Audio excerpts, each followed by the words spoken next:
Hey, my name is Ray and you're watching Ray of Books. Today's video is going to be the introduction and first installment of a newish series that I'm going to be doing on this channel called Currently Checked Out. If you've been around this channel for a minute, you already know that I don't really buy books and the majority of my books come from public libraries.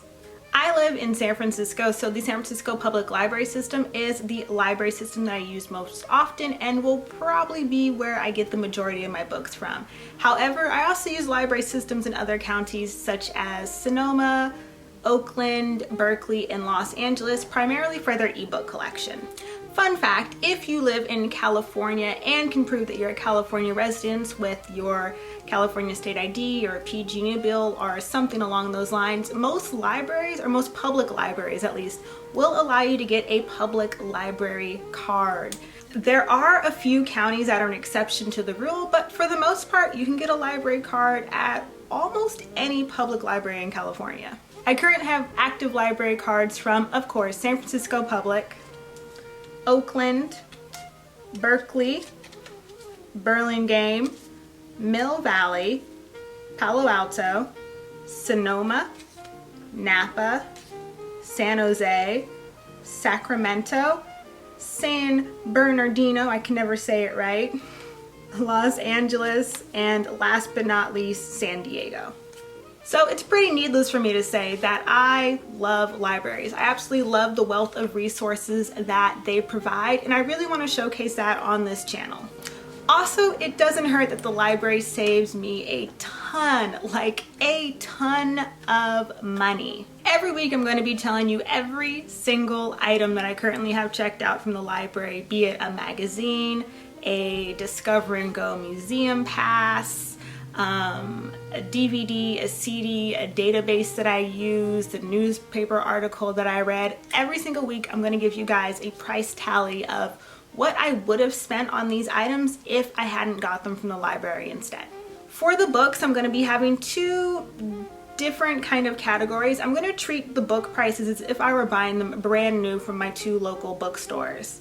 And the used prices are going to be a reflection of the prices that I found on bookdepository.com. I am very much aware of used bookstores, and there are several really cool used bookstores in San Francisco. I'll leave their kind of information in the description box down below.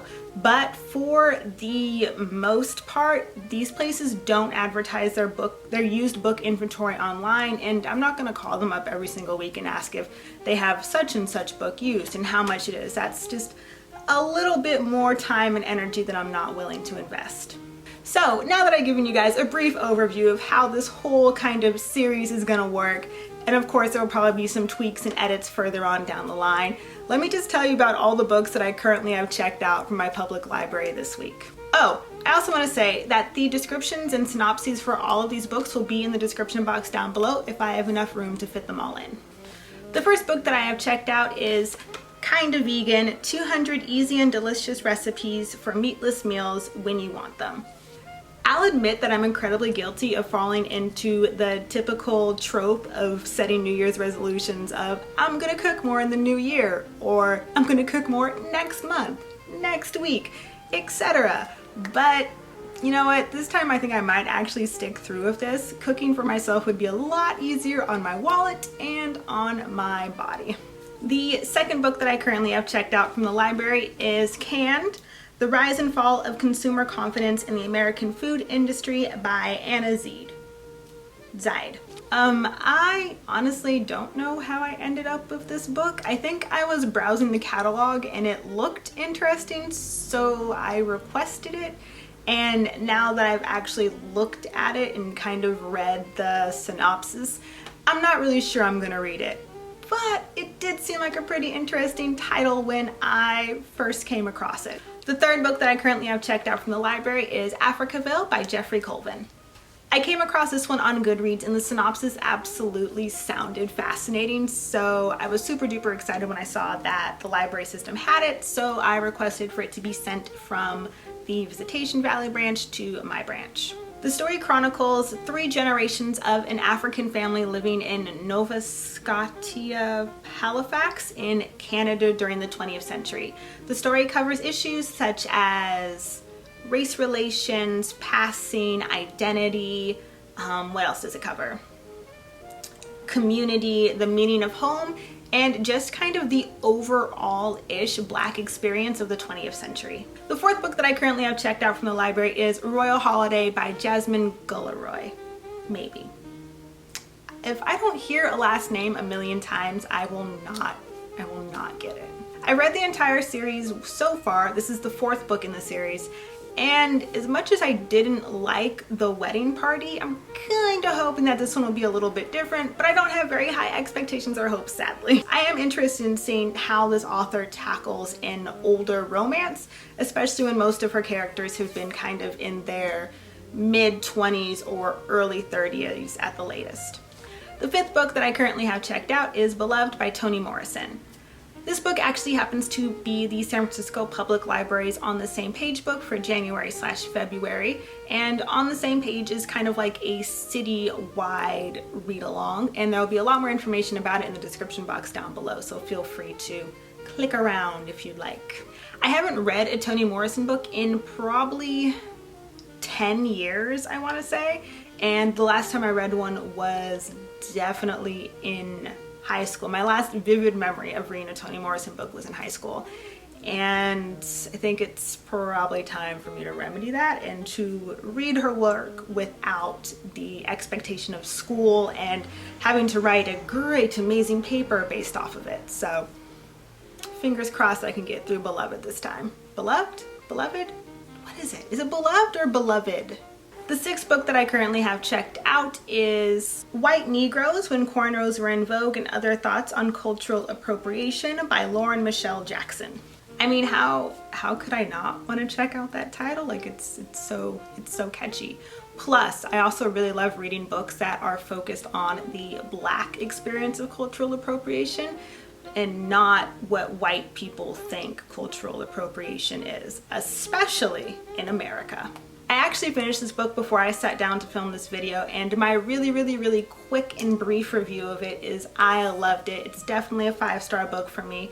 It didn't challenge my perceptions of cultural appropriation. Instead, it kind of solidified a lot of the ideas that I had, and also gave me a language in which to talk about cultural appropriation of people who don't understand why it's so damaging to the Black community and the effects that it's had on the Black community. So I definitely really appreciate this book for providing me with a language and an idea of how to address the issue. I definitely want to hit up some hiking places in 2020, specifically some national parks, and right now it's a toss-up between Zion and Bryce Canyon in Utah and Sequoia and Kings Canyon National Park in California. So I checked out like several books about each of those places.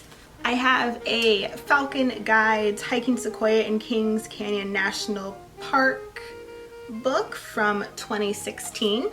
A Top Trail Sequoia and Kings Canyon National Parks book from 2016 as well. A Lonely Planet Zion and Bruce Canyon National Park book from 2019. Another Moon, Zion and Bryce from 2019. A Falcon Guides Best Easy Day Hikes on Zion and Bryce Canyon National Parks. And a 2019 Falcon's Guide Best Easy Day Hike, Sequoia and Kings Canyon National Parks from 2019. And the last thing that I currently have checked out from the library isn't a physical book, it's an ebook, which is why it's its own little separate thing. And it's also a book that I checked out on December 31st and finished on December 31st. So it is the last book that I read in 2019. And it is, drum roll please, Midnight by Beverly Jenkins. Midnight takes place during the eve of the American Revolution in Boston, Massachusetts. The main character, Faith, aka Lady Midnight, is a spy who's been passing information on to the rebel army.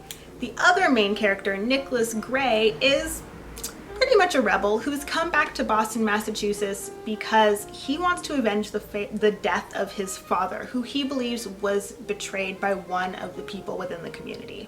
Nicholas has an instant attraction to Faith, and Faith has an instant attraction to Nicholas, as romance books tend to do. And it's actually a pretty well laid out romance.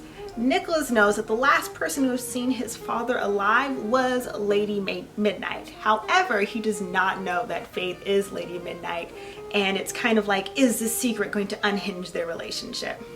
My very quick review of this book would be 4 out of 5 stars. I really enjoyed the characters. I loved seeing other characters from other books pop into this one, and I really appreciated the amount of research that Beverly Jenkins did in the historical accuracy of the book.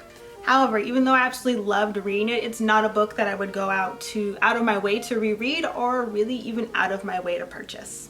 So how much money did I save by getting all of these books from the library?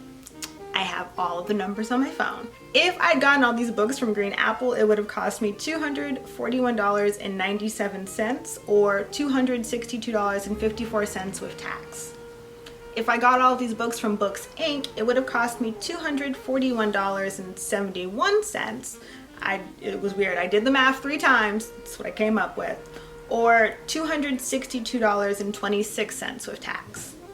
If I'd gotten all these books from Book Depository, it would have cost me $194.31 or $210.83 with tax if tax happened if you ordered from Book Depository. I haven't ordered a book online in so long I don't even know if there is sales tax. I assume there is. I don't really know. But yeah, that's pretty crazy. And that's not to say that that would have been the price that I would have paid, because I definitely would have probably gone with the cheaper option if there was a cheaper option between Books Inc. and Green Apple. And if they didn't have a book, I probably would have gotten it from Book Depository. So my question for you guys is, what do you currently have checked out from the library? And if you don't have anything checked out from the library, what are some resources that your library provides that you think are absolutely amazing? Thank you all so much for watching. I really appreciate it. I hope you all have a wonderful day and read a wonderful book, and I'll see you in the next one. Bye.